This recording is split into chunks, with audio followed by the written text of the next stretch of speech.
I'm not an inspirational speaker. I've never lost a limb on a mountainside, metaphorically or otherwise, and I'm certainly not here to give career advice because, well, I've never really had what most would consider a job. However, I have had large groups of people listening to what I say for quite a few years now, and it's given me an inflated sense of self-importance.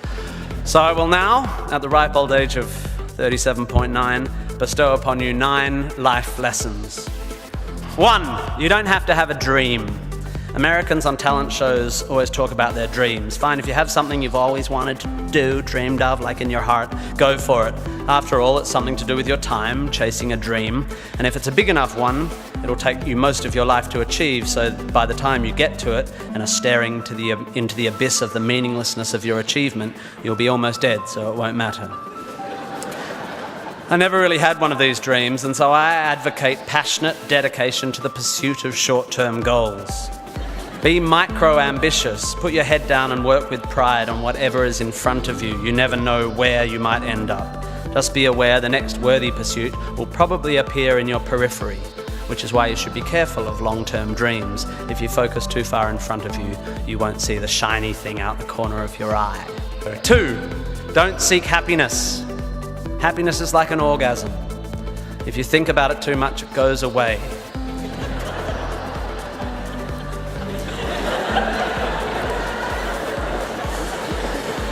Keep busy and aim to make someone else happy, and you might find you get some as a side effect. We didn't evolve to be constantly content.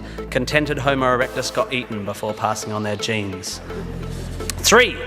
Remember, it's all luck. You are lucky to be here. You are incalculably lucky to be born. Understanding that you can't truly take credit for your successes, nor truly blame others for their failures, will humble you and make you more compassionate. Empathy is intuitive, but is also something you can work on intellectually. 4. Exercise.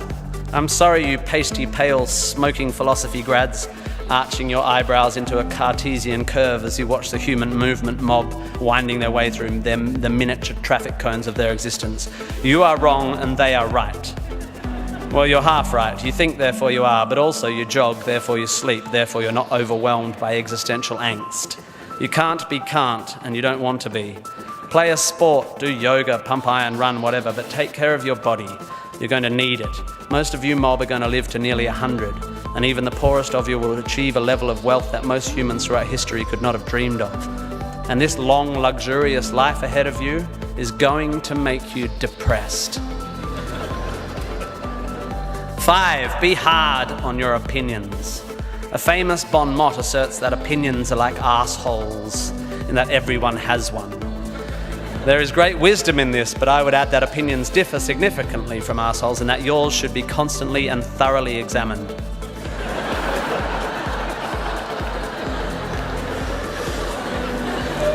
We must think critically and not just about the ideas of others. Be hard on your beliefs. Take them out onto the veranda and hit them with a cricket bat. Be intellectually rigorous. Identify your biases, your prejudices, your privileges. Most of society's arguments are kept alive by a failure to acknowledge nuance.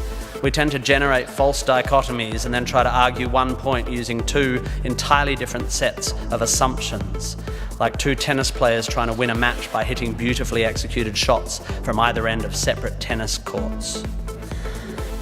6. Be a teacher, please, please, please be a teacher.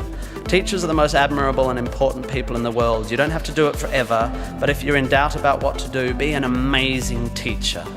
Even if you're not a teacher, be a teacher. Share your ideas. Don't take for granted your education. Rejoice in what you learn and spray it. 7. Define yourself by what you love. I found myself doing this thing a bit recently where if someone asks me what sort of music I like, I say, well, I don't listen to the radio because pop song lyrics annoy me. Or if someone asks me what food I like, I say, I think truffle oil is overused and slightly obnoxious. And I see it all the time online, people whose idea of being part of a subculture is to hate Coldplay or football or feminists or the Liberal Party. We have a tendency to define ourselves in opposition to stuff. As a comedian, I make my living out of it. But try to also express your passion for things you love. Be demonstrative and generous in your praise of those you admire. Send thank you cards and give standing ovations. Be pro stuff, not just anti stuff. 8, respect people with less power than you. I have in the past made important decisions about people I work with, agents and producers, big decisions based largely on how they treat the wait staff in the restaurants we're having the meeting in. I don't care if you're the most powerful cat in the room, I will judge you on how you treat the least powerful. So there. 9, finally, don't rush. You don't need to already know what you're going to do with the rest of your life. Don't panic. You will soon be dead. Life will sometimes seem long and tough, and God, it's tiring.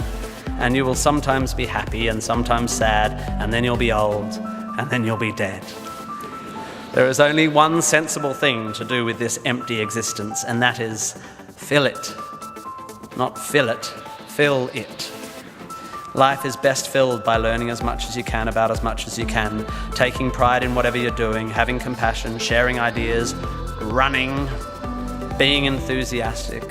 And then there's love and travel and wine and sex and art and kids and giving and mountain climbing, but you know all that stuff already.